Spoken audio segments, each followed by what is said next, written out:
palabra de Dios define la fe en Hebreos 11 como la certeza de lo que se espera y la convicción de lo que no se ve. De manera que una persona que tiene fe, vive por fe, va a ser imparable, porque está teniendo certeza en todo lo que Dios ha prometido. Está teniendo seguridad completa y convicción completa en todo lo que hoy no vemos, pero Dios ya ha concedido y Dios ya ha otorgado. Sabéis que Dios no tiene problemas con el tiempo.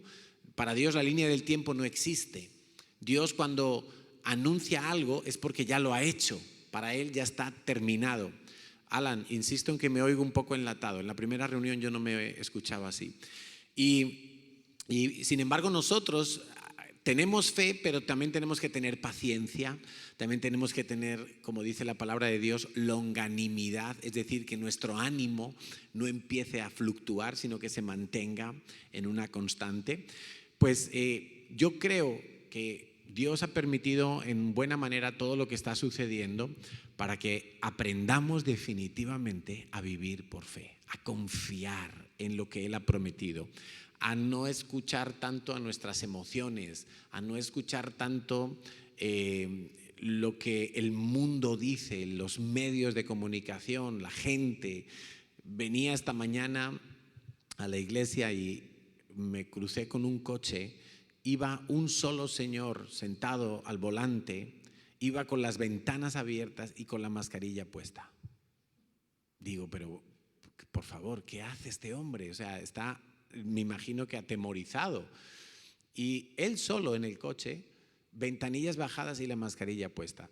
Era un señor mayor y pues entiendo que esté atemorizado, porque si ve las noticias todos los días, lo único que va a tener es pánico.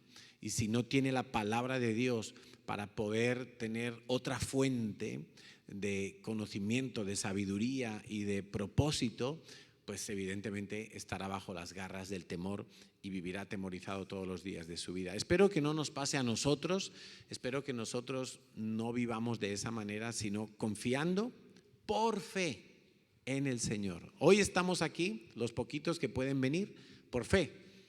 Estamos aquí por fe, no estamos por otra razón. Bueno, recordando un poco la serie de la que venimos hablando, no le hemos dado un nombre oficialmente, pero es una serie que venimos hablando sobre el dinero, sobre las riquezas, sobre las finanzas en general. Y empezamos hablando de la extrema generosidad de Dios. Hace ya como 3 semanas atrás, siguió Natalia hablándonos acerca del yugo de la pobreza. ¿Os acordáis? Y cómo nos tenemos que soltar de ese yugo de pobreza. Y la semana pasada estuvimos hablando del diezmo y vimos así en un resumen muy rápido que el diezmo es lo primero, que el diezmo es para Dios porque es de Dios, que no tenemos que hacernos tesoros en la tierra, que el diezmo es santo, es apartado, tiene un propósito y si ese propósito es que es de Dios y es para el sostenimiento de las familias pastorales, pues no se puede dedicar a otra cosa. Algo santo es algo apartado para Dios. Entonces con el diezmo yo no puedo pagarme un campamento del redil o comprar una Biblia.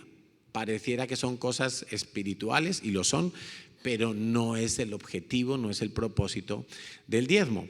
Entonces, hoy vamos a seguir hablando acerca de todo este asunto. Os invito a los que están en casa y a los que están aquí, que saquen su cuaderno, que saquen su bolígrafo, su teléfono inteligente para escribir, porque el teléfono inteligente es para algo más que ver vídeos de caídas y de accidentes y memes. Es para usarlo con inteligencia. Entonces, el título de la predicación de hoy es Mi ofrenda habla de quién soy. Mi ofrenda habla de quién soy. ¿Y por qué decimos esto? Yo creo que en la iglesia hay un mal. Cuando hablo de iglesia me refiero a esta iglesia. Y no quiero hablar de otras iglesias. Hablemos de nosotros, hablemos de la iglesia de la cual nosotros vivimos, nos alimentamos y tenemos la experiencia congregacional. Hay un peligro en la iglesia y es que nos construyamos una identidad, una máscara que no es real. Esto lo hacían los religiosos, los fariseos. Por eso Jesús les llamaba hipócritas. Alguien hipócrita es que dice una cosa pero por detrás hace otra. Pone cara de sonrisa pero por dentro te está diciendo te odio. Parece una cosa pero es otra cosa. Y a veces hemos desarrollado un lenguaje, una forma de hablar muy cristiana y una forma de vestir y una forma de comportarnos y ponemos gestos y caras bonitas y tenemos nuestro post en las redes sociales y estamos dando una imagen y tristemente muchos que viven todavía bajo religiosidad, bajo el espíritu fariseo, en verdad son otra cosa. Y la ofrenda nuestra, y cuando digo la ofrenda, podemos decir mejor mi ofrenda, porque esto es algo muy particular, muy personal. Incluso dentro de una familia o de un matrimonio, uno de los dos puede estar viviendo una identidad más acorde con lo que realmente es y el otro no. La ofrenda va a manifestar quién soy en verdad. Dice la Biblia que Jesús criticaba mucho a los fariseos, se metía con ellos fuertemente y en cierta ocasión nos cuenta la Biblia en Lucas 16:14 que ahí estaban los fariseos escuchando a Jesús y dice que eran avaros. Pero sin embargo también nos dice la Biblia que los fariseos diezmaban de todo. Dice que hasta del comino y el eneldo. Tú sabes que hay una expresión en España que dice me importa un comino. ¿Sabes lo que es un comino? Es algo infinitamente pequeño. Es una plantita, un fruto muy pequeño, insignificante. Y dice que los fariseos diezmaban hasta las cosas más pequeñitas. Eran como muy constantes en eso y como muy demostrar una forma y una apariencia externa que cumplía. El fariseo le gusta la forma, el protocolo, lo exterior, pero su corazón no está en esas cosas. Y es lo que Jesús combatía. Y decía que ellos diezmaban de todo, Jesús se los reconoció, pero al mismo tiempo la Biblia nos dice que eran avaros. Entonces lo externo estaba bien, porque les importaba mucho la fachada, pero lo interno estaba alejado de Dios. Y yo creo que si nosotros aprendemos y por el Espíritu de Dios que quiere hablarnos y tenemos la suficiente humildad y la suficiente disposición y la fe para creer lo que Dios dice, nosotros vamos a poder experimentar un nivel de fe, de libertad y de gozo que nunca antes hemos conocido. Y para eso hoy vamos a hablar de 3 puntos. 3 puntos. Para los que toman nota, el punto número 1 dice así: la gente que ofrenda es porque tiene gratitud y honra máximas a Dios. Tiene a Dios en alta estima. La gente que ofrenda es porque tiene gratitud y honra máximas a Dios. Y encontramos muchos ejemplos en el Nuevo Testamento de cómo la gente ofrendaba. Me viene a la mente José de Arimatea, un hombre que la Biblia lo describe como rico. Rico es rico, tenía mucho dinero y él le prestó o le sembró la tumba excavada en piedra a Jesús. Él tenía esa tumba, supongo que para su familia, una tumba muy cara, muy particular, en un huerto, y eso él lo destinó a la sepultura de Jesús. Tenemos a Nicodemo, otro hombre influyente y de la élite farisea, por cierto, de la época. Y no que todos los fariseos eran religiosos. Nicodemo es un ejemplo de alguien que pudo zafarse de la religiosidad y rendirse a los pies de Cristo. Y Nicodemo era un discípulo secreto de Jesús, fariseo, del Sanedrín, un hombre importante dentro de la élite religiosa del momento. Él sembró, ofrendó 100 libras de aloe y de mirra para el embalsamamiento de Jesús. Eso equivale como a unos 30 kilos de producto de altísimo valor. No era barato, no era cualquier cosa.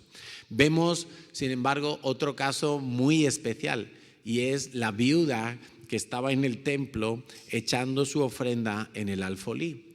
Y allí estaba Jesús en una lección magistral, en una clase de conéctate con los discípulos.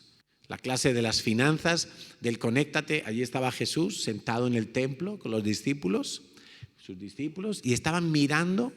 Seguramente les dijo, mirar la gente que viene al alfolí. Había diferentes formas de diezmar en el tiempo de Jesús. Una de ellas era que la gente llegaba y había un alfolí donde se echaba el dinero.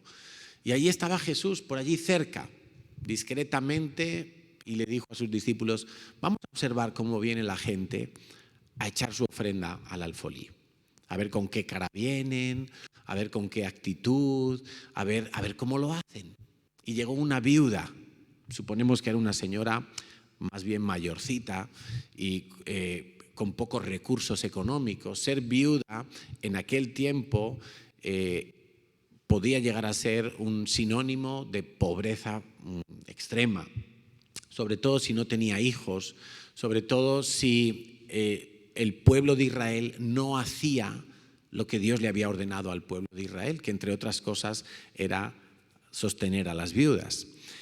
Y se acercó esta mujer viuda y sacó 2 moneditas, lo que hoy serían céntimos, de estos que nos molestan en el bolsillo, que a veces decimos, ¿dónde dejo esto yo en casa? 2 céntimos ahí, ¡ping! Y los echó al alfolí. Y Jesús le dijo a sus discípulos, clase de conéctate, finanzas, mira, esta viuda ha echado más que cualquiera. Y los discípulos dirían, pero bueno, si acabamos de ver a un hombre que ha echado ahí unos cuantos billetes, unas cuantas monedas de oro, y ¿cómo que esta ha echado más? Si ha echado una birria, nada, eso no vale nada. Y Jesús les enseña y les dice, esta viuda ha echado todo lo que tenía. Lo que tenía era muy poco en número, pero era todo lo que tenía. Y dice Jesús, ella ha ofrendado más que cualquier otro. Y los discípulos se quedarían, o sea que no es una cuestión de números, no es una cuestión numérica, no es cuántos ceros tiene el cheque o la transferencia. No, no lo es. Es un asunto del corazón y hoy lo vamos a aprender. Y ahí encontramos más gente que ofrendó. Hubo un niño que tenía 5 panes y 2 peces. Y cuando Jesús dijo, necesito algo para multiplicarlo, el niño lo ofrendó. Y eso resultó en una bendición impresionante para todo el pueblo. Pero quiero que estudiemos específicamente un pasaje de la Biblia que es conmovedor. Lucas 7, 36 al 50. Y quiero que prestemos mucha atención porque la Biblia habla por sí sola y habla muy claramente y habla a nuestro corazón y va a conmover nuestro espíritu si hoy somos un poco sensibles para oír a Dios. Dice que uno de los fariseos rogó a Jesús que comiese con él. Acuérdate que los fariseos eran avaros. Avaro es alguien que quiere acumular y que solo quiere pensar en sí mismo y no comparte con nadie. Qué curioso que una persona así invite a Jesús a comer. Desde luego que no quería honrarlo. Lo único que quería el fariseo era ganar caché. No nos olvidemos que Jesús había cogido una fama impresionante en toda Judea, en toda Galilea, en todo Israel como maestro. La gente se admiraba de su doctrina. El problema era que no todo el mundo le reconocía como el Mesías, pero sí le reconocían como profeta, sí le reconocían como maestro y decían, este hombre tiene una sabiduría especial, es alguien, ¿en qué escuela se habrá formado este hombre? Bueno, pues le invita a comer. Dice que habiendo entrado en casa del fariseo se sentó a la mesa. Entonces una mujer de la misma ciudad que era pecadora. Pecadora lo puedes traducir seguramente por prostituta. Una mujer que si se dice que era pecadora es porque todo el pueblo sabía cuál era su pecado. Era famosa, era un poco famosa por el pecado que tenía. Al saber que Jesús estaba a la mesa en casa del fariseo, trajo, puedes subrayarlo en tu Biblia, trajo un frasco de alabastro con perfume. Ella no dijo, voy a buscar una ofrenda para Jesús. No, ella lo hizo. No tuvo la intención, ella lo hizo. Ella no pidió permiso a nadie, ni siquiera al fariseo, dueño de la casa. Hay que entender que en aquel tiempo la sociedad vivía de otra manera, no era como aquí. Y tienes que entender también la escena que nos va a describir ahora, que en aquel tiempo las mesas estaban casi a ras de suelo. No estaban como hoy en día, que nos sentamos en una silla y la mesa nos queda a esta altura. Las mesas estaban a 1 palmo del suelo, 2 palmos máximo, y la gente se sentaba en el suelo, a veces incluso se recostaban sobre el brazo izquierdo, así, apoyado en el suelo, y con la derecha comían. Y si esa era la postura, pues imagínate, los pies tienen que quedar para atrás. Mira lo que pasa, esto es conmovedor, es muy bonito. Dice que estando detrás de Jesús, a sus pies, llorando, comenzó a regar con lágrimas los pies de Jesús y con su cabello los enjugaba. Impresionante. Y besaba sus pies y los ungía con el perfume que había traído en ese frasco de alabastro. Esa era la escena. El fariseo está a lo suyo, está contento porque va a poder presumir de que un gran maestro había venido a su casa ni más ni menos a comer. Esta mujer lo único que hacía era llorar, besar los pies de Jesús y ungirlos con un perfume. El fariseo dijo en su mente, no lo habló, porque recuerda una cosa, el fariseo le importa mucho las apariencias. Él no quería pasar como alguien que juzga, como alguien que critica y que murmura. Entonces él no lo expresó con palabras, pero lo pensó en su mente y en su corazón. Y dijo en su mente, si fuera profeta, conocería quién y qué clase de mujer es la que le toca, que es pecadora. En aquella cultura, un hombre religioso no se dejaba tocar por una mujer que no fuera la suya. Eso era mal visto, porque era la cultura de aquel tiempo, era el ambiente social que habían creado los fariseos, los religiosos de la época. Sin embargo, Jesús no tuvo ningún problema en que esta mujer se acercara por detrás y llorando le empezara. O sea, quiero que entendamos esa escena, pongámonos en escena. Era algo extraño. Pero Jesús no se inmutó, Jesús no le dijo, oye, ¿qué haces? Que me estás mojando los pies. Jesús entendió muy bien lo que estaba pasando. Y lo que estaba pasando es que Jesús lo entendía, la mujer lo estaba experimentando y el fariseo no sabía lo que estaba ocurriendo. Y Jesús, para tratar de ayudar al fariseo, le dice lo siguiente. Entonces, respondiendo Jesús a los pensamientos del fariseo, Simón, le dijo, di maestro, y le dice Jesús, un acreedor tenía 2 deudores. El uno le debía 500 euros, vamos a ponerlo en cifras de hoy y en ambiente de hoy. Y el otro le debía 50 euros. Uno debía 500 euros, el otro debía 50 euros. Y como no tenían para pagar, a ambos les perdonó la deuda. Y le pregunta a Jesús, ¿cuál de ellos amará más a este tipo que les perdonó la deuda a los 2? Entonces, Simón el fariseo dijo, pienso que aquel a quien perdonó más, aquel que tenía la deuda más grande. Y esto es muy fácil de entender, ¿verdad? Piénsalo tú.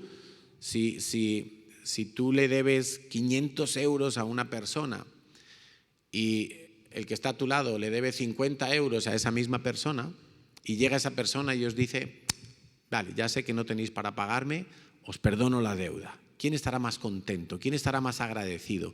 ¿Quién estará más gozoso? ¿Quién amará más a esa persona que ha perdonado la deuda? Pues tú, porque tú debías una deuda mucho mayor. Te has quitado un peso de encima mucho más grande. Muy fácil de entender, ¿verdad? Y él le dijo, rectamente has juzgado, has discernido bien, y vuelto a la mujer, le dijo a Simón, ¿ves a esta mujer? Jesús se da la vuelta y le dice, mira, ¿ves esta que está aquí detrás? Entré en tu casa y no me diste agua para mis pies. Eso era algo que había que hacer con todos los invitados, porque en aquella época no había calzado cerrado, era un calzado abierto, eran sandalias, el pie se manchaba de tierra, de polvo, si pasabas por un charco, cualquier cosa, los pies eran una parte muy sucia, se ensuciaba. Entonces al llegar a una casa, todo anfitrión ofrecía agua para lavar los pies a sus invitados. Dice, entré a tu casa y no me diste agua para mis pies.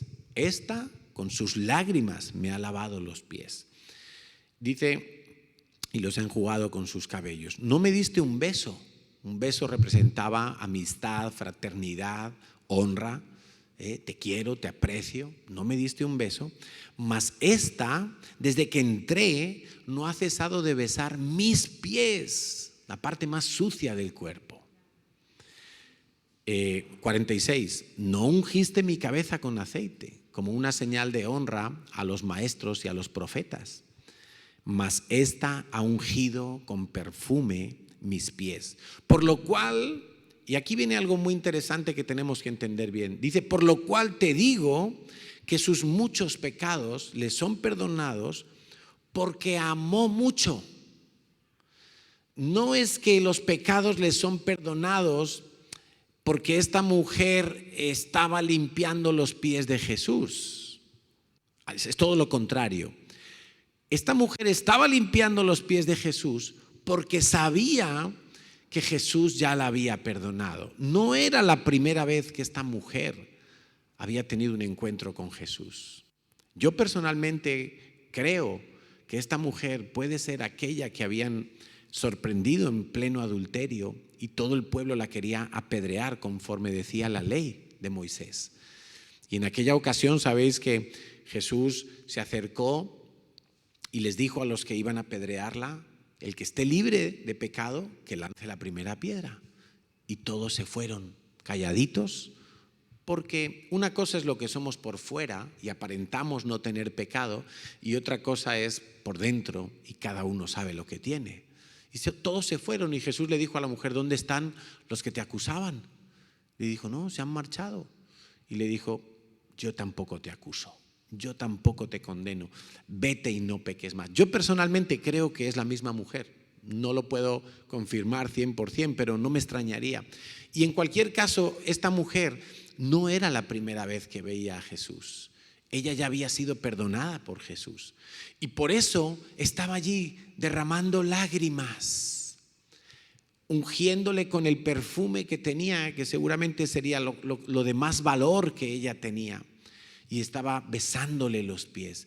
Tenía un agradecimiento, tenía una admiración, pero no por las enseñanzas de Jesús, sino porque siendo pecadora, conociendo todo ese pueblo y toda esa ciudad, que ella era pecadora y todos la tenían estigmatizada, todos la tenían tachada de pecadora, Jesús no.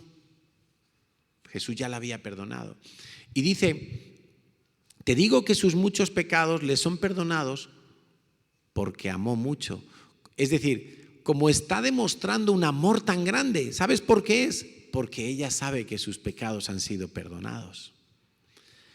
Dice, mas aquel a quien se le perdona poco, poco ama.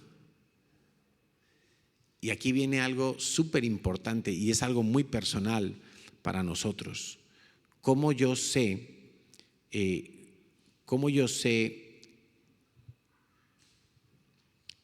cuánto de revelación tengo acerca de la salvación que Dios me ha dado a mí, a cada uno en particular?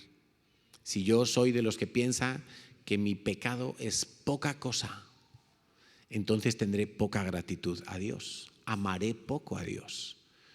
Hay gente que piensa que es buena, hay gente que dice, yo no robo, yo no mato, yo no he hecho nada malo.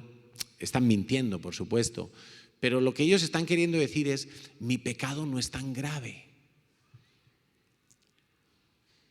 Se ve que hay mucha gente por ahí, ¿no?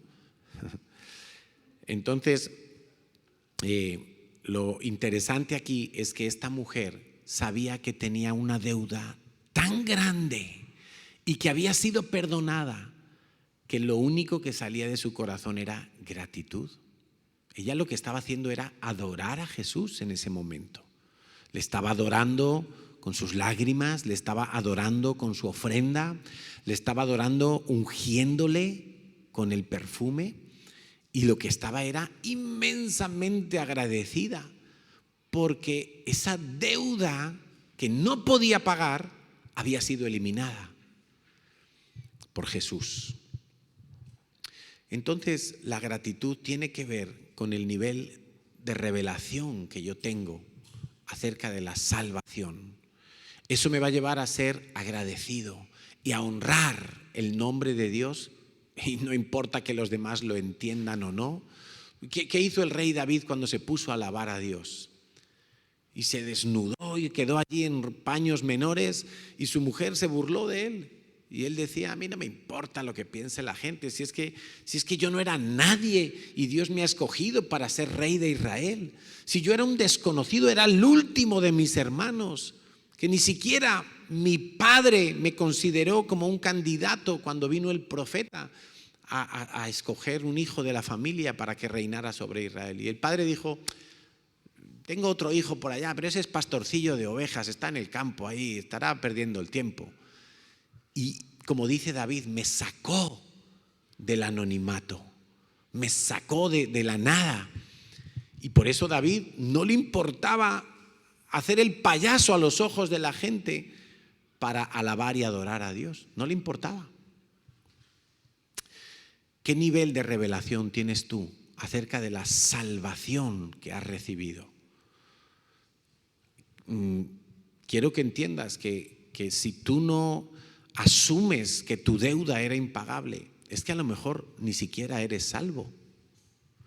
Si tú no asumes que tenías una deuda que jamás hubieras podido pagar, era la paga de tu pecado, era la muerte, y Dios te ha librado de la muerte.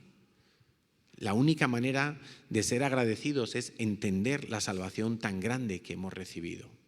Gratitud máxima, honra máxima a Dios viene cuando yo entiendo de dónde me ha sacado Dios. Lucas 12, 16 al 21 también le refirió una parábola diciendo, la heredad de un hombre rico había producido mucho. Y él pensaba dentro de sí diciendo, ¿qué haré?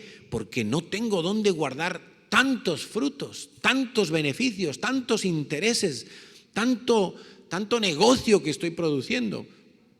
Y dijo, esto haré, derribaré mis graneros, los haré más grandes y allí guardaré todo mi dinero.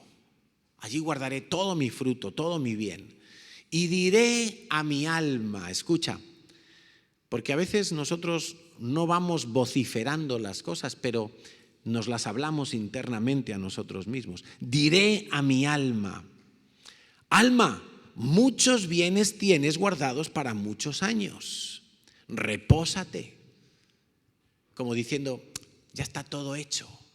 Ya puedes descansar y vivir tranquilo porque tienes dinero, porque tienes la ganancia ahí acumulada. Si algo te pasa, tienes de dónde echar mano y el dinero te va a arreglar todos los problemas. Alma, repósate, come, bebe y regocíjate.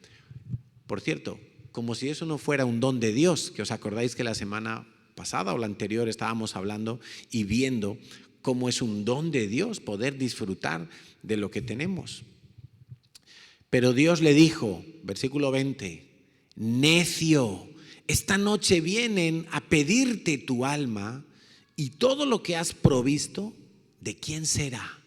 ¿Quién lo va a disfrutar cuando tú estés en la muerte? ¿Quién se beneficiará de todo eso que tú has acumulado supuestamente para vivir muchos días? Y declara el Señor en esa parábola, versículo 21, lo podemos subrayar: así es el que hace tesoro para sí y no es rico para con Dios.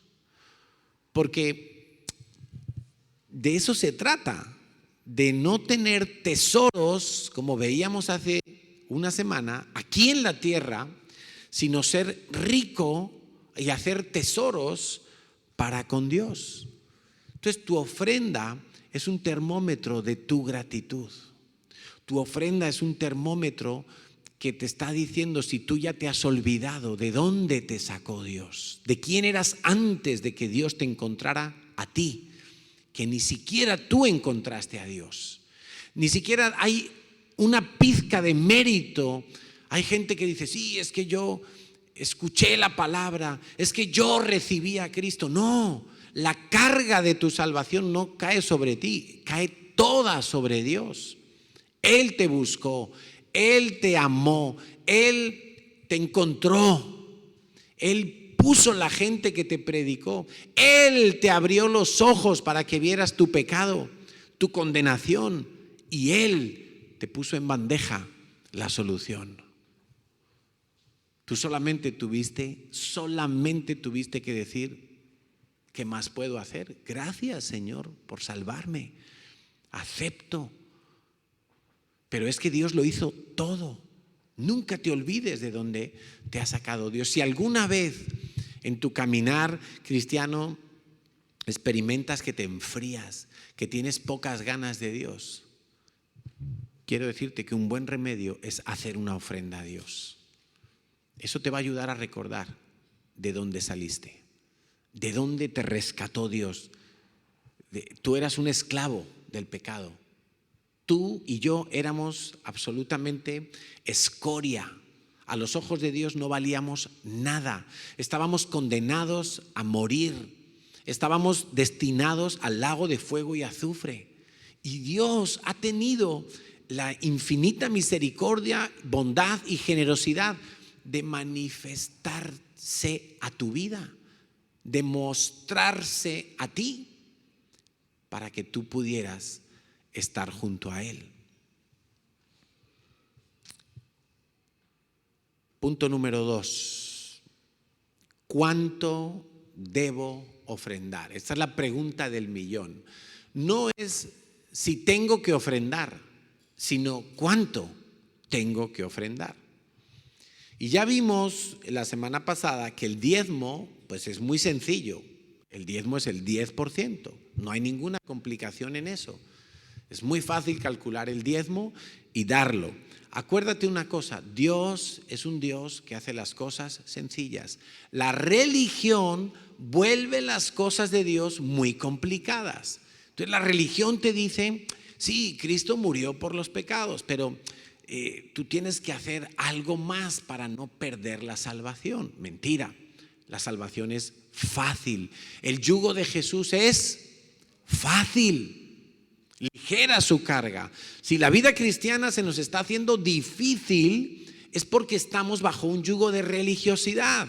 Estamos engañados y creemos que tiene que ser todo difícil, creemos que tiene que ser todo con sufrimiento, creemos que tiene que ser todo con nuestro esfuerzo.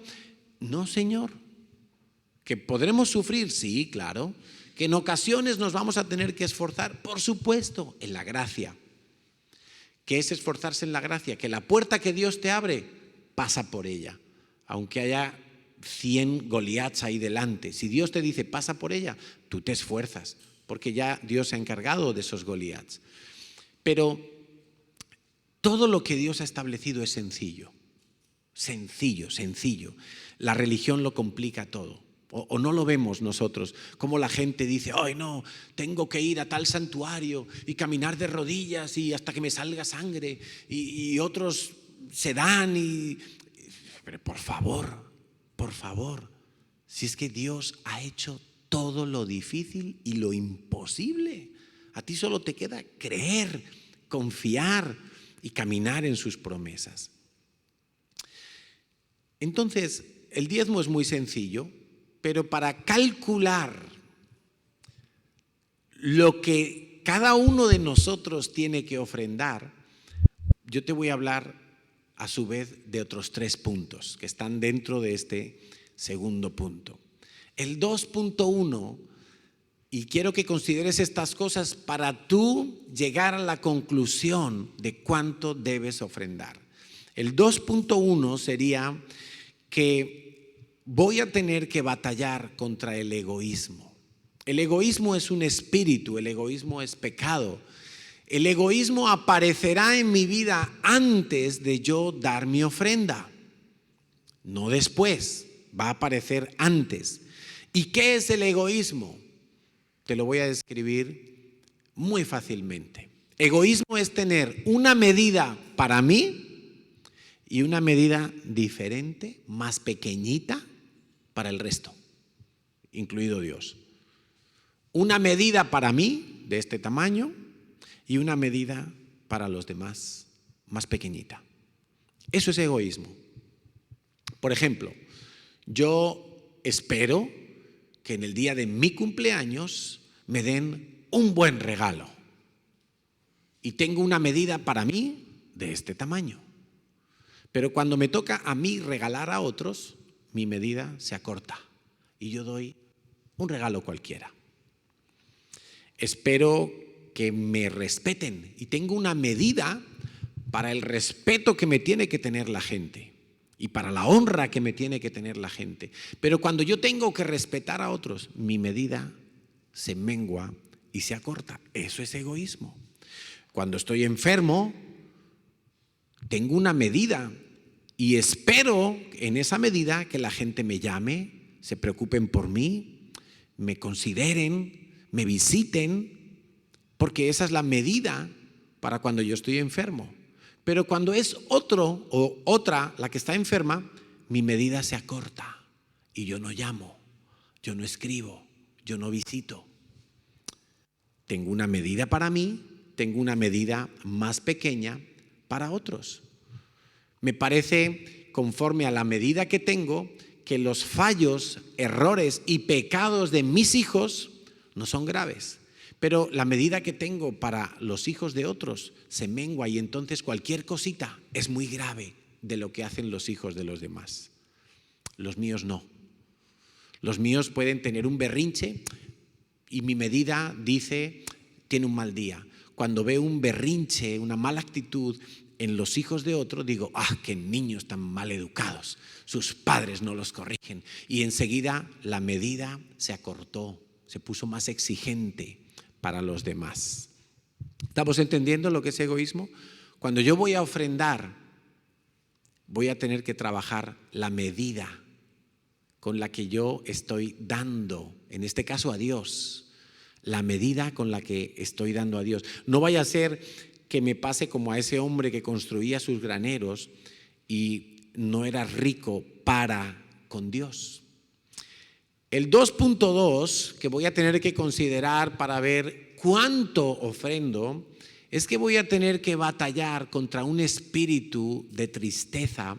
El pastor Robert Morris lo describe como el luto.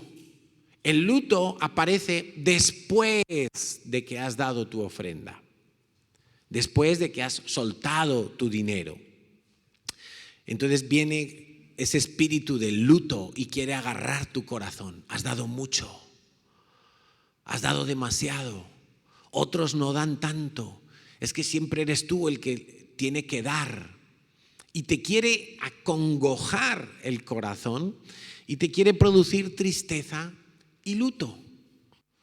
Y eso apaga la fe y eso es una mala actitud. No puedo dejar. Quiero que me entiendas una cosa. Si en algún momento después de ofrendar tú experimentas que como que tu corazón se quiere entristecer, no es grave. Lo grave es que no hagas nada. Lo grave es que te conformes a que esa sombra avance. Tú tienes que soltar esos pensamientos, tienes que soltar todos esos argumentos que te va a proponer el enemigo para entristecer tu corazón. Dice 2 Corintios 9, del 6 al 7, está hablando Pablo a la iglesia de Corintio. ¿Sabéis que Pablo enseñó a las iglesias a ofrendar, enseñó a las iglesias a ser parte de las misiones. Y dice, el que siembra escasamente, también segará escasamente. Y el que siembra generosamente, generosamente también segará. Quiere decir que la ofrenda es como una siembra que yo estoy haciendo, es algo extra, fuera de lo ordinario. Lo ordinario es el diezmo. Recuerda que el diezmo no es dar. Si tú piensas en tu corazón y estás ahora mismo batallando con el egoísmo, no, es que yo ya diezmo, como el pastor está hablando además de la ofrenda. Sí, diezmar no es dar. Combate el egoísmo, combátelo, porque diezmar no es dar. El diezmo es de Dios. La ofrenda es lo que tú le das a Dios. Y si tú das escasamente, ¿qué va a ocurrir? Vas a recoger escasamente. Dice, luego lo vamos a leer. Sí, entonces, si yo para ofrendar a Dios estoy ofrendando una medida pequeña, ¿qué puedo esperar que va a hacer Dios con esa medida? Él me va a tratar con la misma medida, con la misma medida. Dice el versículo 7, cada uno dé como propuso en su corazón, no con tristeza, ni por necesidad, porque Dios ama al dador alegre. A mí esto me lleva a recordar la historia de Caín y Abel. Caín y Abel trajeron su ofrenda a Dios. Dios no se la pidió. No sabemos quién tomó la iniciativa, pero los dos trajeron una ofrenda. Y Dios dice que no miró con agrado la ofrenda de Caín, pero tampoco miró con agrado a Caín. Porque la ofrenda es el resultado del corazón. Entonces dijo, si este me está trayendo una ofrenda vulgar, no se ha esforzado, no me da de lo mejor de su cosecha, no me lo da con fe, pensando en agradarme, quizá tenía la necesidad de competir con su hermano, quizá quería quedar por encima de su hermano, quizá estaba triste al dar esa ofrenda y no quería darla, pero para no quedarse atrás la dio. No sabemos lo que pasó en el corazón de Caín, pero la Biblia nos dice que por la fe Abel ofreció un más excelente sacrificio. Y Dios miró con agrado la ofrenda de Abel y miró con agrado a Abel. ¿Por qué? Porque su ofrenda estaba manifestando su corazón. Lo que se veía, lo que Dios veía a través de la ofrenda, nosotros no lo hubiéramos visto. Si nosotros hubiéramos estado en aquel cuadro, en aquella escena, en aquel evento, hubiéramos visto que dos personas traían una ofrenda a Dios y nos hubieran parecido guay las dos ofrendas. Pero Dios no, porque Dios ve el corazón, porque la ofrenda es un asunto del corazón. Y Dios no miró con agrado ni a Caín ni a su ofrenda. Qué cosa tan terrible, que alguien pueda venir un día al alfolí y echar una ofrenda y que Dios esté pensando algo diferente a lo que podemos pensar nosotros aquí, que vemos con ojos humanos y que solo vemos personas que salen y ponen un sobre.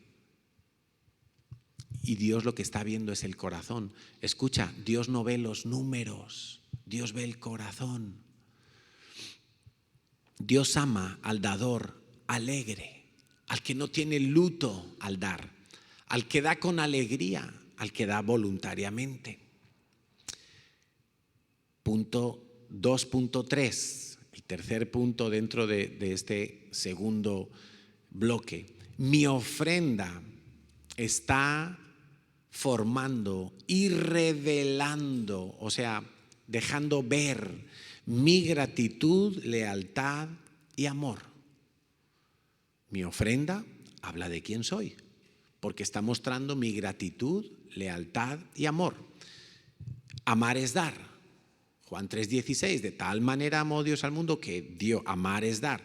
El amor, dicen Corintios, 1 Corintios 13, 4 y 5, el amor no busca lo suyo, el amor no tiene envidia. O sea que hay una base de amor para dar. Y dice Lucas 6:38, dad y se os dará. Bueno, esto es algo que Dios dice. La persona que da, recibe. Y esto no vale solo para el mundo del boxeo. La persona que da, recibe. ¿Pero cómo? Dice, medida buena, apretada, remecida y rebosando darán en vuestro regazo, porque con la misma medida con que medís, os volverán a medir. Fíjate cómo es esta descripción. Una medida buena. En aquel tiempo, tú ibas a comprar, pongamos, 1 kilo de arroz. 1 kilo de arroz. Y entonces había un bote en el cual cabía 1 kilo de arroz. Había algunos estafadores que ponían el bote un poquito más pequeño. De manera que aunque el bote se llenara, eso no era 1 kilo, eran 950 gramos. Ya te estaban birlando 50 gramos. Claro, 50 a uno, al otro, el que vendía el arroz, pues estaba ganando mucho. Entonces lo que Dios dice es, ¿cómo es tu medida? ¿Es tu medida completa, en primer lugar? En segundo lugar, apretada. Tú puedes hacer la prueba cuando vayas hoy a casa y pones en un vaso o en un tarro, lo llenas de arroz. Y luego lo aprietas, le das por debajo así unos golpecitos, tac, tac, tac, tac, tac, para que se apriete y se asiente bien. Y vas a ver que cabe un poquito más por arriba y lo vuelves a rellenar. Y le vuelve, ta, ta, ta, ta, ta, y vuelve y cabe un poquito más. Eso es apretada. Remecida. Lo mismo que le das los toques, le mueves el tarro así para los lados, lo agitas un poco para que se asienten los granos. Y va a caber un poquito más. Dice, y rebosando. No como esas, a veces hemos abierto bolsas de patatas en casa y la abres y está prácticamente vacía la bolsa. Una bolsa así de grande y no vienen nada más que 4 patatas. Y uno dice, esto, madre mía, que vaya engaño, ¿no? Es verdad que estarán los 100 gramos que pone ahí, pero la bolsa parece que tuviera medio kilo. Entonces, rebosando. La medida es completa. No es una estafa, la has apretado, la has remecido y la has colmado. Eso significa rebosando, hasta arriba, no le falta nada. Esa es la medida que tú debes usar para darle a Dios. Eso quiere decir, cuando alguien hacía eso para vender su arroz, lo entregaba de esa manera, quiere decir que esa persona estaba dando el 100% de lo que tenía que dar. No menos, no estaba timando ni un grano de arroz al que venía a comprar. Y por eso dice, dad y se os dará. Y dice, con la misma medida, con la misma actitud, con el mismo interés, con la misma entrega, dedicación que tú des, así Dios te va a medir a ti. Así Dios te va a medir a ti. Me gratificaba mucho, esta semana hablábamos con nuestros pastores y les contábamos pues cómo van las obras aquí en el local nuevo y los avances que estamos haciendo y lo bueno que ha sido Dios, que ha puesto gente voluntaria que viene a trabajar y gente muy buena en lo que hace, además, pintores, paletas, albañiles, y estamos muy contentos. Y una de las últimas bendiciones que hemos tenido es que estábamos en contacto con los anteriores inquilinos de este local. Este local llevaba desde marzo vacío, desocupado. Bueno, pues los anteriores tenían una licencia de iglesia y nosotros estábamos tratando de contactar con ellos para que nos traspasaran la licencia a nuestro nombre. Es un proceso administrativos, se firma un papel, se entrega en el ayuntamiento y automáticamente esa licencia pasa a nuestro nombre. Pero no conseguíamos respuesta afirmativa de ellos, y yo había tocado ya todos los contactos posibles para tratar de hablar con aquellos y no había. Y Dios me dijo: no te muevas más. Dios me dijo así claramente, hace ya como 2 semanas o 10 días, no te muevas más. Como dándome a entender que lo estaba haciendo yo en mi carne. Porque a mí no me gusta quedarme quieto frente a un problema. Yo tengo que trabajar esa parte, lo reconozco. Siento que puedo hacer cosas, que puedo moverme, que puedo intentar solucionar, y eso está bien, pero si Dios me dice quieto, entonces yo me tengo que quedar quieto. Y yo me quedé quieto y me quedé tranquilo. Se lo dije a Natalia y él me ha dicho que no lo mueva más. Bueno, pues en esta semana me entró un correo electrónico respondiendo a los varios que yo había enviado hace ya tiempo, estamos hablando desde los primeros días de octubre, y donde me respondían: les vamos a colaborar en todo. Y yo dije: wow. Entonces estábamos hablando esta semana con nuestros pastores, pues mira, tal, y llegó este correo electrónico y parece que nos van a colaborar, estamos contentos. Y nos decía Emma, ¿no? Decía: es que ha sido como muy fácil todo lo de este local, ¿no? Ha sido muy fácil. Y yo le decía: pues la verdad que sí, Emma, porque pues ha sido fácil, entre comillas, ha sido fácil todo. Dice: eso es fruto de las siembras, de todo lo que hemos sembrado en Israel, de todo lo que hemos dado para las misiones, ¿sabes? Y lo vuelvo a repetir porque vosotros sois parte de todo eso. Nosotros todos los meses apoyamos algún ministerio fuera de la CCI. Algún misionero, algún ministerio evangelístico, radiofónico, cualquier cosa de las que se están usando para hacer avanzar el reino de los cielos en España y fuera de España. Y entendemos, y por el amor también que hemos tenido para con Israel, donde también llevamos nuestras ofrendas todos los años. Este año no hemos podido, pero Dios es testigo que cada año hemos tratado de esforzarnos en llevar una ofrenda a Israel. Y Dios, que le dijo a Abraham: yo voy a bendecir a todos los que te bendigan a ti. Y esa es la bendición. Y ahora tenemos un local que era lo que habíamos soñado. Ahora se nos abren las puertas. ¿Y qué puede ser eso sino la respuesta de Dios? Con la misma medida te volverán a medir. Si tú eres escaso en tu medida, y quiero que entiendas que cada uno de nosotros tenemos nuestra propia medida. Tu medida no es la mía, ni la del otro, ni la del de tu derecha, ni la de tu izquierda. Cada uno tiene su medida. Yo lo que te estoy diciendo para tú saber cuánto tienes que ofrendar es que mires cómo es tu medida. ¿Es una medida buena, completa? ¿Es una medida apretada, remecida, rebosando? ¿Es una medida legal en el sentido de que no haya trampa en ella? Pues esa tiene que ser tu medida para ofrendar. Y fíjate que la medida no aplica al diezmo. El diezmo ya lo midió Dios y es el 10% para todos. Podría venir Messi y dar un 10% de su impresionante salario, y para Dios sería exactamente igual que el diezmo que a veces pasan niños. Antes, cuando teníamos más trasiego con lo del alfolí, y a veces venían y yo me encontraba un sobrecito de un niño que a lo mejor le habían dado 10 euros por su cumpleaños y ponía 1 euro, diezmo. ¡Qué guay! Los niños, ese diezmo de 1 euro de un niño vale lo mismo a los ojos de Dios que si viniera Messi y echara aquí un cheque de no sé cuánto ganará Messi, pero muchísimo. Para Dios, Dios nos iba a sorprender del cheque de Messi, porque es el mismo 10%. Ahí no hay medida diferente. En la ofrenda sí, la ofrenda vamos a tener cada uno una medida. Es como la fe, cada uno tenemos una medida de fe y tenemos que empezar con esa medida. Y en la medida en que tú seas fiel, hablaremos otro día de esto, esa medida se va a aumentar. Entonces, ¿cuánto debo ofrendar? No se trata de una cantidad, no se trata ni siquiera de un porcentaje, tú vas a tener que, primero que todo, orar. Señor, ¿cómo está mi corazón? Yo quiero que me muestres cuánto egoísmo tengo, cuánto luto tengo cuando doy. ¿Soy libre para dar? ¿Estoy compitiendo con otros?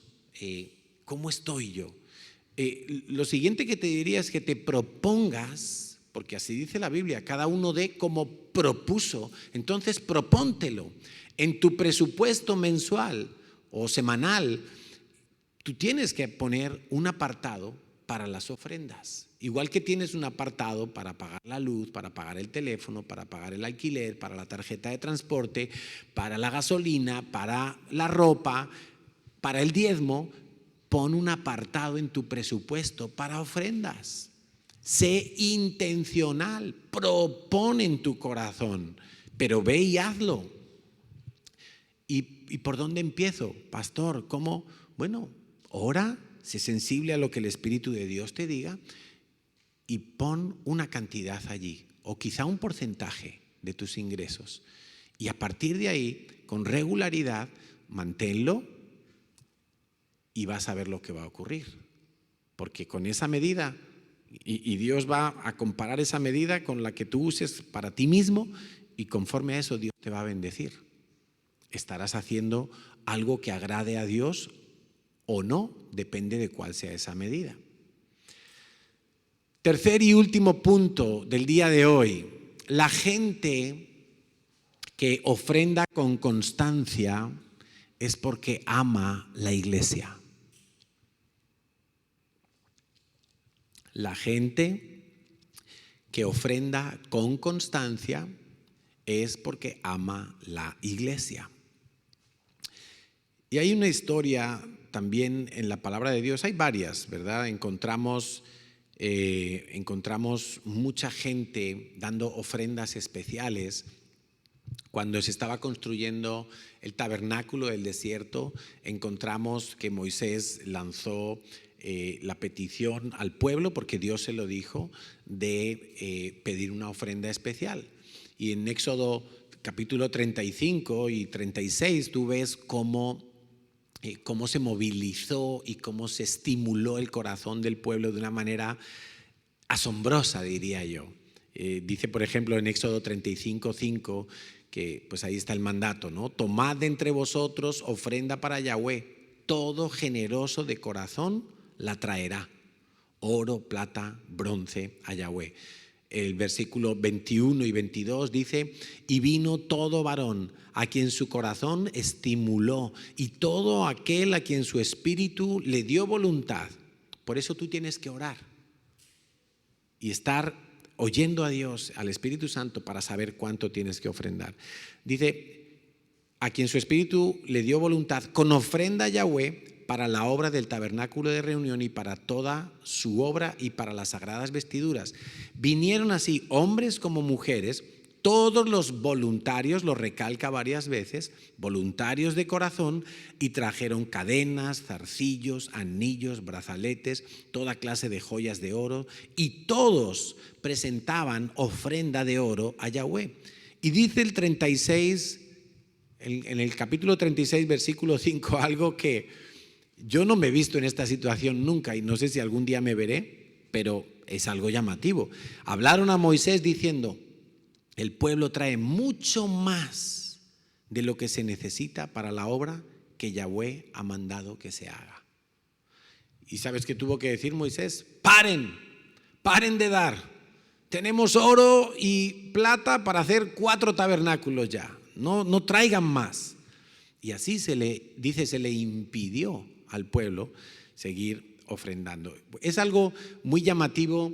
También en el tiempo de Esdras y Nehemías, el pueblo voluntariamente trajo para reparar los muros y todos los utensilios del templo. Pero quiero que nos fijemos especialmente en el rey David. El rey David era alguien muy generoso, muy generoso. Y su generosidad estaba inclinada hacia Dios. En un momento dado, el rey David se da cuenta de que él vive en un palacio muy bien adornado, con todo tipo de lujos, y el arca del pacto todavía está en el tabernáculo, en la carpa, en la tienda de campaña que había hecho Moisés. muchos años atrás. Y entonces David dice, no puede ser, yo vivo en un palacio y el arca de Dios, que representa la presencia de Dios, está en una tienda de campaña. Yo quiero hacer un templo, yo quiero hacer un edificio para Dios. Y se lo cuenta a Dios. Y Dios, a través del profeta, le dice, oye, pues que sepas que Dios no vive en ningún templo, a Dios no le hace falta ningún templo, pero me ha gustado tu idea. O sea, voy a premiar tu idea porque es una idea que nace de un corazón que quiere honrar a Dios. Ni siquiera de un corazón que quiere figurar, ni pasar a la historia como el que hizo un templo para Dios. ¿Y sabes por qué? Porque cuando Dios le dice, apruebo tu idea, le dice, pero tú no me vas a construir el templo, porque tus manos tienen mucha sangre, has sido un hombre de guerra, el templo me lo va a construir tu hijo. David no se pone triste. David no dice, hombre, ya no voy a pasar yo a la historia de las escrituras como el templo de David. Sabéis que el templo de Jerusalén se conocía como el templo de Salomón, porque fue Salomón quien lo construyó. Pero David no se hace polvo. Él dice, bueno, yo no lo voy a construir, pero me da igual. Yo he tenido la idea y voy a hacer hasta donde Dios me permita para honrar a Dios. Y dice en Primera de Crónicas 29, versículos del 1 al 3, impresionante el rey David. Dice, solamente a Salomón mi hijo, está hablando a todo el pueblo que se había reunido, dice, solamente a Salomón mi hijo ha elegido Dios, él es joven y tierno de edad y la obra es grande, porque la casa no es para hombre, sino para Dios. Dice David, yo con todas mis fuerzas he preparado para la casa de mi Dios oro, plata, bronce, y empieza a describir todos los materiales que de la hacienda pública había preparado para el templo. O sea, él dijo, bueno, aunque yo no voy a construir el templo, no se me da ese privilegio, pero me voy a esforzar. Aunque se llame en la historia el templo de Salomón, no me importa, es para Dios. Dice el versículo 3, además de todo esto, por cuanto tengo mi afecto, di conmigo, mi afecto. Estamos poquitos, pero se puede decir más alto, mi afecto, en la casa de mi Dios. ¿Dónde estaba el afecto? En la casa de Dios. El afecto no estaba en el Ferrari, el rey David tenía el Ferrari de la época. El afecto no estaba en el iPhone, el rey David tenía el iPhone de la época. El afecto no estaba en el spa, el rey David tenía el spa de la época, tenía el yate, el jet privado, tenía el harén, tenía todo lo que humanamente un hombre rico puede tener. El afecto lo tengo en la casa de mi Dios y por eso yo guardo de mi tesoro particular oro y plata, que además de todo lo de la hacienda pública, yo lo pongo para la construcción del templo. Y tú sabes, cuando lees las cantidades que dio todo el pueblo, cuando comparas lo que dio David con lo que dieron todos los príncipes de Israel, los príncipes de cada tribu, pues el rey David quedó evidentemente por debajo, pero muy cerca, muy cerca de dar casi tanto como el resto de las tribus juntas. Impresionante. Dice el versículo 5, por ejemplo, 29:5, oro para las cosas de oro, plata para las cosas de plata y para toda la obra de manos de los artífices. ¿Y quién quiere hacer hoy ofrenda voluntaria a Yahweh? Él hizo un llamado y dice que el versículo 9, y se alegró el pueblo por haber contribuido voluntariamente, porque de todo corazón ofrecieron a Yahweh voluntariamente. Una vez más, voluntariamente. Pero también el pueblo se alegró. El pueblo, como vamos a ver ahora, consideraba un privilegio poder ofrendar. Quiero que me acompañes al capítulo 29, versículo 13 y 14. Ahora pues, dice David, Dios nuestro, nosotros alabamos y loamos tu glorioso nombre, porque ¿quién soy yo y quién es mi pueblo para que pudiésemos ofrecer voluntariamente cosas semejantes? Pues todo es tuyo y de lo recibido de tu mano te damos. O sea, el rey David está diciendo, Señor, A ver, no es suficiente que yo era un pastorcillo de ovejitas que pasaba los días enteros en el campo y tú me has puesto en el palacio de Israel a reinar sobre Israel y además de eso me permites que yo te haga una ofrenda. Traducido a nuestros días: Señor, ¿quién soy yo que era un esclavo del pecado y tú me sacaste del pozo de la desesperación, de la muerte, me pusiste a comer en tu mesa y ahora me das el privilegio de que traiga una ofrenda para ti? ¿Tú vas a recibir una ofrenda mía que hace 10 minutos yo era un esclavo y por tu mano poderosa me has salvado y me permites traer una ofrenda? ¿Quién soy yo? Eso es lo que estaba diciendo el rey David. Y él tenía definitivamente sus afectos en la casa de Dios. Y termina por allá en el versículo 18 y dice: Yahweh, Dios de Abraham, de Isaac y de Israel, nuestros padres, conserva perpetuamente esta voluntad del corazón de tu pueblo y encamina su corazón a ti. Fíjate, a través de las ofrendas el pueblo se pegaba más a Dios.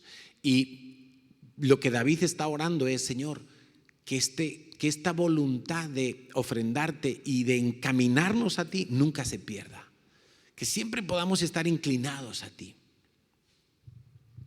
Y evidentemente nosotros tenemos ahora en este tiempo, con este local nuevo, una oportunidad de ofrendar voluntariamente. Porque queremos hacer muchísimas cosas. Y yo sé, lo tengo muy cierto, y Dios es tan bueno que nos va dando como pequeñas dosis para que sigamos creyendo y confiando en que Él lo va a hacer. Él nos va a dar la bendición completa. Ya hemos preparado bastante bien el auditorio, nos queda algún detalle, pero bastante bien. ¿Sabéis que, mira, esta pantalla, lo decía en la primera reunión también, esta pantalla estaba aquí el día que vinimos a ver el local, la encontramos ahí tirada, no sabíamos ni lo que era. Cuando empezamos a mirar un poco dijimos: uy, pues esto parece una pantalla. Bueno, seguro que no funciona porque se la han dejado aquí tirada y o no funciona, o estará rota, o estará manchada la pantalla, quién sabe, ¿no? Nunca pensamos que iba a funcionar. Y André Felipe miró por internet: ¿sabes cuánto vale esta pantalla? 800 euros. Y resulta que funcionaba. Y lo único que nos hacía falta era comprar un aparatito que vale 16 euros, ese aparatito gris que está ahí, para hacerla funcionar y que reciba del mando a distancia, bzz, bzz, y funciona. 800 euros. Y estaba aquí tirada como si fuera un desperdicio. Pues si Dios no nos lo da de una manera, nos lo va a dar de otra.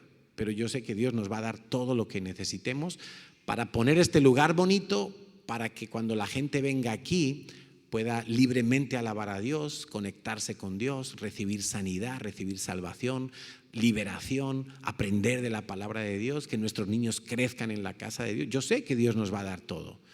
Y ahora yo llego por las noches cuando me voy a dormir y en mi cabeza rebotan todos los inputs que me están dando los líderes de ministerio. Que para la cafetería queremos esto, que para la cocina, que para los niños, que para el sonido, que para los jóvenes. Y todos me están diciendo todo lo que tenemos que comprar, todo lo que tenemos que mejorar. Y yo, qué guay, qué guay.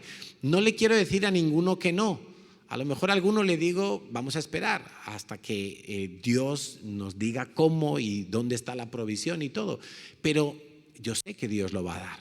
Y tú tienes ahora la oportunidad de ofrendar voluntariamente para la casa de Dios. En el otro local lo teníamos casi todo hecho, ¿verdad? Ya no podíamos hacer muchas más cosas porque ni siquiera había dónde hacerlas. Ahora tenemos dónde hacerlas, ahora tenemos lugar y hay para hacerlo. Entonces el llamado es, en concreto, a una ofrenda voluntaria para este local, para mejorarlo. Porque ya para todo lo demás, hasta aquí, hasta hoy hemos tenido, pero para mejorarlo. Y que tengas la oportunidad de poner tus afectos en la casa de Dios. ¿Sabes que una característica de los últimos tiempos, según Pablo le enseñaba a Timoteo, es que en los últimos tiempos habrá hombres sin afecto natural, ni siquiera afecto hacia los suyos, hacia sus hijos, padres, y eso lo estamos viviendo hoy en día. España es uno de los países donde más residencias de ancianos hay. ¡Qué tristeza! Las residencias de ancianos no deberían ni existir, ni existir. Eso es una deshonra para los padres. Y algunos, yo sé que algunos dicen, no, pero así mis padres están bien atendidos. Y es verdad, claro, están bien atendidos, tienen sus médicos, tienen sus cuidados. Pero ¿tú sabes por qué han muerto tantos ancianos durante esta pandemia en las residencias? Porque los ancianos de las residencias son las personas más tristes sobre la tierra. Solamente están esperando la muerte. Y cada semana ven morir a alguien de la residencia, pero no ahora en la pandemia, antes también. Entonces, claro, como ya son muy mayorcitos, pues se van muriendo, normal, pero claro, eso es como un cementerio de elefantes. Van allí y cuando no es el de la habitación de acá, es el de la otra de allá y ya solamente están esperando la muerte. Y por mucho que sus familias les visiten y les hagan llegar sus mensajes de cariño y todo, pero en verdad es un ambiente tétrico el de una residencia de ancianos. Y como están tan tristes, sus defensas están tan bajas, que cuando ha entrado el bichito por allí, ha arrasado con todos. Pero esa es la razón, esa es la razón, no te quepa duda. Porque yo conozco gente igual de anciana que han pasado el bichito y ni cosquillas, ni cosquillas. Pero para mí esa es la explicación, por supuesto. No soy médico ni científico, pero lo tengo clarísimo. Lo tengo clarísimo. Sin afecto natural. Esa será una característica de los últimos tiempos. Que no nos ocurra a nosotros que nuestro afecto quede por fuera de la casa de Dios, que no tengamos ni afecto ya, ni siquiera para Dios mismo, porque eso sería una tragedia. Así es que vamos a orar y vamos a pedirle a Dios. Recuerda, esta predicación no es para pedir una ofrenda puntual. Hemos encajado porque tocaba hablar de ofrenda y aprovecho la ocasión para pedirte que hagas una ofrenda voluntaria para lo del local. Pero recuerda que lo importante es la ofrenda constante, una vida de ofrenda, que tú la incluyas en tu presupuesto mensual y que tú te propongas en tu corazón, igual que diezmas. Entiendo que la gran mayoría de la iglesia, por lo que vemos, diezma, y eso sin duda es una bendición, pero si tú quieres ver más y crecer en fe, en gozo, en libertad, en alegría, empieza a ofrendar como estilo de vida, propóntelo. Y todos los meses, de acuerdo a lo que yo te he explicado hoy, ora, mira, considera cuál es tu medida y empieza por ahí. Empieza a dar tu ofrenda de manera constante. Señor, y queremos pedirte en esta mañana que tú nos ayudes a ver en qué medida somos egoístas, en qué medida nuestro corazón se duele y llora cada vez que nos toca dar, cada vez que nos toca soltar. Señor, pero estamos seguros que tanto el diezmo como la ofrenda son cosas que tú has dispuesto para que nosotros seamos probados en nuestro corazón, para que seamos probados en nuestra generosidad, en nuestra lealtad a ti, para que se manifieste lo que somos, para que tú puedas ver nuestro corazón, Señor. Hoy te pedimos en el nombre de Jesús que tú nos ayudes a ser un pueblo alegre para dar, un pueblo esforzado para dar, un pueblo que se goza cuando da, un pueblo que disfruta dando, un pueblo que reconoce que todo lo que tenemos ha venido de tu mano, un pueblo, Señor, que sabe que la gran deuda que tenía ha sido quitada. Señor, y gracias porque quitaste de nuestra cerviz el peso del pecado, el yugo de la muerte, el yugo de la esclavitud, el yugo del pecado, de la mentira, del engaño. Señor, y nos libraste de todo eso, y no solo nos libraste, nos has sanado, nos has puesto en lugares dignos que antes no teníamos ningún acceso. Señor, por eso queremos mostrarte nuestra gratitud, nuestra lealtad, nuestro amor, y queremos ver esta casa bonita, Señor, para que todo el que venga aquí pueda saber que nuestro Dios es un Dios grande, que nuestro Dios es un Dios que salva, que nuestro Dios es un Dios que cumple sus promesas. Señor, y tú has dicho que la misma medida que usemos, tú la vas a usar para bendecirnos. Por eso queremos aprender a agrandar y a tener una medida buena, apretada, remecida y rebosando, porque así es como tú nos vas a tratar a nosotros.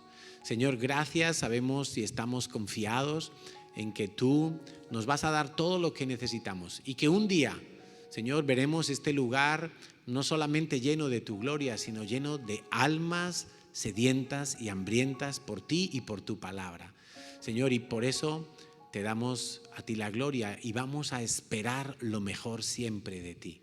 Te doy muchas gracias, Padre, por cada hombre y por cada mujer que ha venido a trabajar, que han venido a limpiar, que han venido, Señor, a dar de lo que tienen, de lo que son, de lo que saben hacer. Señor, bendícelos. Sé que hay gente que está buscando trabajo y yo te ruego, Señor, que tú les abras las puertas para trabajos en este tiempo. Señor, gracias porque ya empecé a escuchar testimonios. Hoy mismo alguien me contó que no tenía trabajo y ya tiene toda la semana ocupada. Señor, y tú eres fiel y nos vas a sorprender mucho más de lo que imaginamos. Por eso, Señor, a ti sea toda la gloria, a ti sea todo el honor y toda la alabanza. En el nombre de Jesús te lo pedimos. Amén y amén. Pues aquí vienen los anuncios.